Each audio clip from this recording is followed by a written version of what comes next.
Thank you so much. It's caricature mom. एक सुनहरी सुबह कैलाश पर्वत की चोटी पर सूरज की पहली किरणें बर्फीले पत्थरों पर नाच रही थी। शिवोम, एक छोटा सा नटखट बच्चा भोलेनाथ के ध्यानवान मुद्रा में बैठे शरीर के पास पहुंचा। उसकी आंखें चमकती त्रिशूल पर टिक गईं। अरे वाह, ये त्रिशूल तो मेरे खिलौने वाले लाइट सेवर से भी ज्यादा चमकदार है। वो उछलकर त्रिशूल की ओर बढ़ा, पर उसका हाथ पहुंचने से पहले ही भोलेनाथ की आंखें खुल गईं। संभलकर शिवोम, ये त्रिशूल खिलौना नहीं, समुद्र मंथन का साक्षी है। उन्होंने मुस्कुराते हुए कहा, पर शिवोम ने जिद पकड़ ली। भोलेनाथ ने त्रिशूल को हल्का कर दिया। शिवो हमने उसे घुमाया और जैसे ही त्रिशूल ने हवा को छुआ, जमीन पर सुनहरी रेखाएं बन गई। एक चमकता हुआ इंद्रधनुष। देखो भोलेनाथ, मैंने आकाश को जमीन पर उतार दिया। शिवो हमने गर्व से कहा। भोलेनाथ ने उसके सिर पर हाथ फेरा। तुम्हारी कल्पना तो समुद्र से भी गहरी है बेटा। तभी शिवो हम की नजर भोलेनाथ की जटाओं पर पड़ी, जो हवा में लहरा रही थी। ये तो असली जंगल की लताएं हैं। चलो इन पर चढ़कर बादलों को छूने का मजा ले। वो जटाओं से लिपट गया और झूलने लगा। भोलेनाथ ने अपनी जटाओं को हिलाया तो शिवो हम हवा में उछलता हुआ हंसने लगा। लगता है मैं पक्षी बन गया हूँ, उसने चिल्लाते हुए कहा। तभी शिवो हम की नजर शिव के माथे पर सजे चांद पर टिकी। ये गोल गोल चीज क्या है? लगता है कोई जादुई फुटबॉल। उसने चांद को छूने की कोशिश की। भोलेनाथ ने उसे गोद में बैठाते हुए कहा, ये चंद्रमा है शिवो। ये अमृत का प्रतीक है, पर आज तुम्हारा खिलौना बनेगा।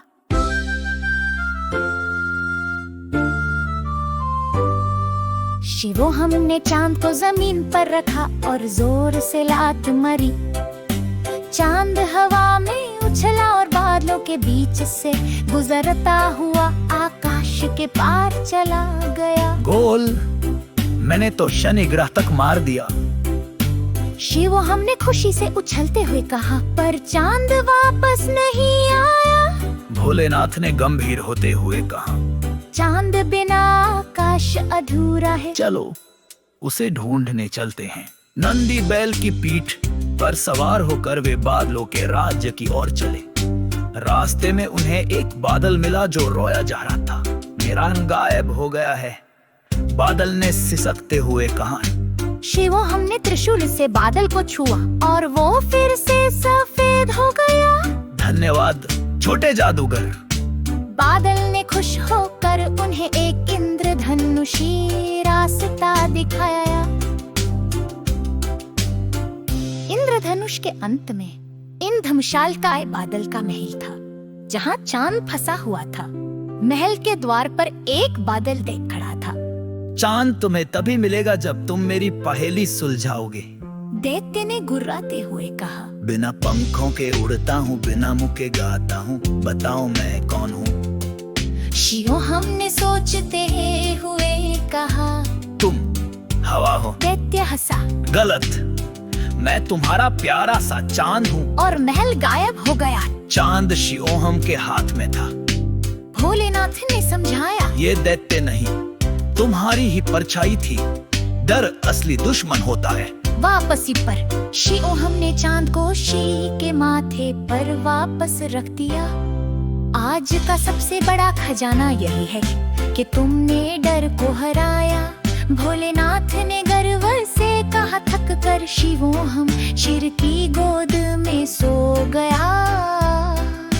भोलेनाथ ने लोरी गाई। सो जाओ छोटे सूरज, सपनों में उड़ो,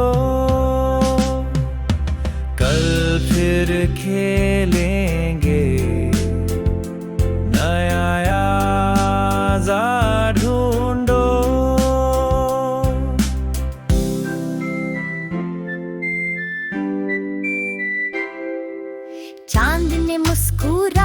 अपनी चांदनी से शीओहम को ढक लिया और कैलाश पर्वत पर फिर शांति छा गई।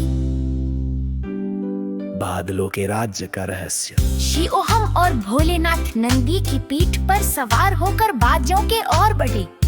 रास्ते में उन्हें एक विशालकाय इंद्रधनुषी झरना दिखाई दिया, जिससे नीले हरे और सुनहरे पानी की धाराएं बह रही थी। शिवोहम ने उठकर पूछा, ए झरना में क्या है? क्या यह है कोई जरदोहा तहका? भोलेनाथ ने मुस्कुराते हुए कहा, ए झरना महादेव के आए सोया जो खुशी न नाते। कदे एक छोटा सा ताता जिसका नाम मेघो था, और बीसाम भी आया। मेघो रोला जा रहा था। मेरे दही बात ही गायब हो गई। वह हमेशा औताना काटे के, क्या आप वसुई ढूंढने में मेरी मदद करेंगे? शिवोहम दत्तनंते हने तुनी की चलो भोलेनाथ हमें पादर जी को ढूंढना है। हाथ काटने के खोज। नीघू ने बताया कि वादनी को तक रहस्यमया कलादल उठा ले गया है। जुर्वाची पे सारी बाल चिरागा है। शिवोहम ने त्रिशूल उठाया और बोला, चलो इसका लेवाने मुझसे बक सिखा गए। दे ढेक विशालकाय बादल के महल में पहुंचे, जहाँ पहला बादल अंधेरा देखा तो उसके होते लाल खे, और वह गुर्राया रंबो के सरूरक दे सब कुछ काला सफेद होना चली। शिवोहम ने सहज जुगाते हुए कहा, गए खो रंगों के बिना तो दिया उदास हो जाओगे। अंधेरा ने पहरे दिन मैं ना दूं ना पानी, वो में छिपा है लिखूं पाराइस, बताओ मैं कौन हूँ।